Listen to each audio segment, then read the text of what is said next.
Hello students, welcome to online social science class with Tanushri ma'am. Today I will discuss a very important part from your democracy chapter of civics.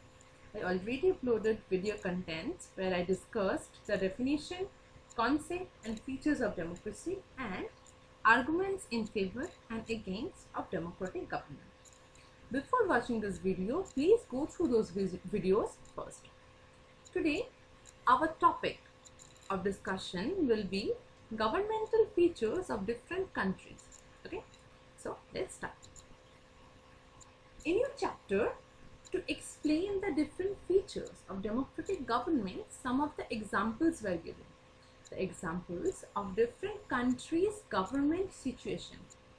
Actually, they are giving a situation and let us to discuss that whether it's a democratic situation or not. The first example that we get in the chapter is about the Pakistan.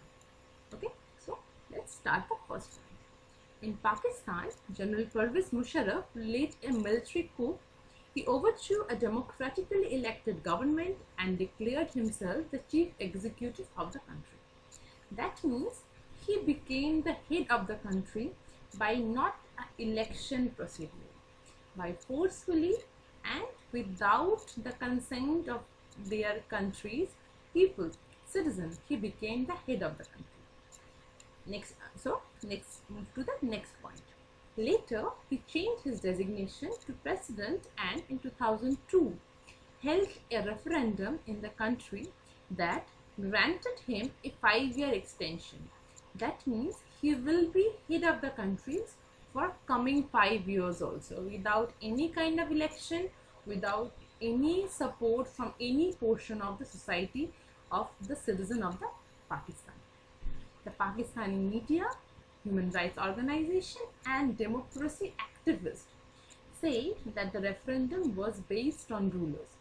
That means obviously whatever he had done to his country's government system is definitely not doing the support of his countrymen. No, whatever he has done, he done by his own. Clear? Okay. Move to the next example. The example of China. China definitely is considered as a democratic government. Why is it? Because not a total democratic government, a partially democratic government. Why is it partial? Because the elections are held regularly after 5 years for electing the country's parliament called the National People's Congress.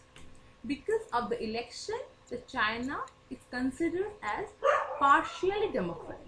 Why it's partially?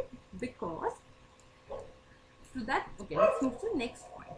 Because the National People's Congress has the power to appoint the president of the country. The Congress has nearly 3,000 members elected from all over China. Some are army officials. Clear? So that means that members of the National People's Congress, not all of the citizens of the China, no. There are some selected citizens from different part of the country, which is nearly 3,000 members, not the whole citizen of the China. Okay. Next point. To contest in an election, a candidate needs approval of Chinese Communist Party.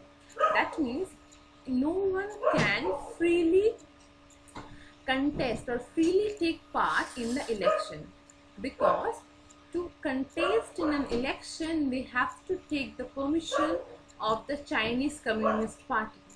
If you are belong from that party, then only you can contest. Only the members of Chinese Communist Party or 8 smaller parties allied to it were allowed to contest the election in 2002 and 3. Clear? Okay. Next one. The government is always formed by the Communist Party. That means there are limited amount of option that the citizen of the countries can choose. So, in China, the elections do not offer the people any serious choice. They have to choose the ruling party and the candidate approved by it. They are not the people who can elect their rulers or the head of the countries by themselves. They have to follow some they have to elect or they have to select the candidate which is already provided by the Chinese Communist Party to themselves. Am I clear? Okay, that is why China is referred as partially democratic country. And the condition of the China, definitely we can say that it is in China there definitely free and fair election was not there. Okay, the next example that we have is about Mexico. Since its independence in 1930, Mexico holds election after every 6 years to elect its president. So we can say that okay, it's a democratic because the election is there. The country has never been under a military or dictator's rule. But until 2000, every election was owned by a party called PRI. It is the political party of Mexico. Clear? In Mexico, the opposition party did contest elections. Okay, it is not like China that they are having only one party. No, there are different kind of party. There are different kind of opinion.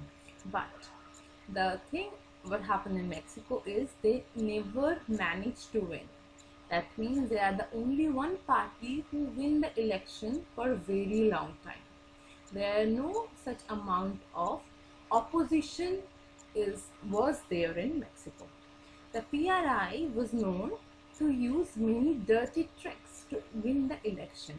That means they are using different kind of things to influence the people to only vote for them. Clear? Okay. Next point. The government employees had to attend its party meeting. Teachers of government schools used to force parents to vote for the PRI. That means they are crucially influence the people of their country to vote for them. They are very much pressurized, each and every government workers, to work for a political party to elect their government. Clear? Next point.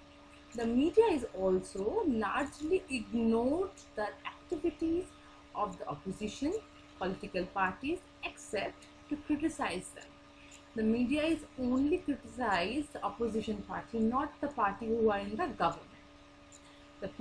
Next point, the polling booths were shifted from one place to another in the last minute, which made it difficult for the people to cast their vote.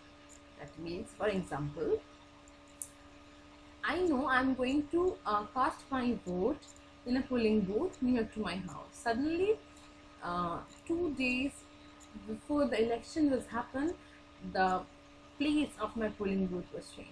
So, maybe it's possible and am I not able to cast my vote due to the misinformation, due to the lack of the information. So that is the thing that they want to cut down their votes. Clear? Another point, next.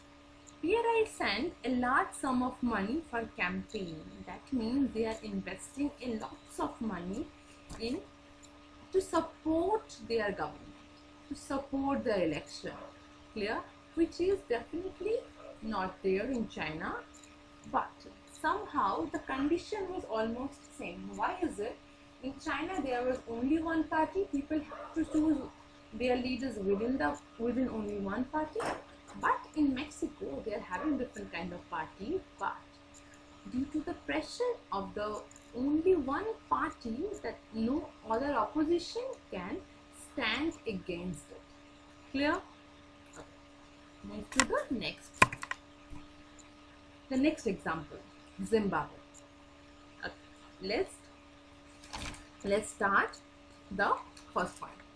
Zimbabwe attained independence from the white minority rule in 1980.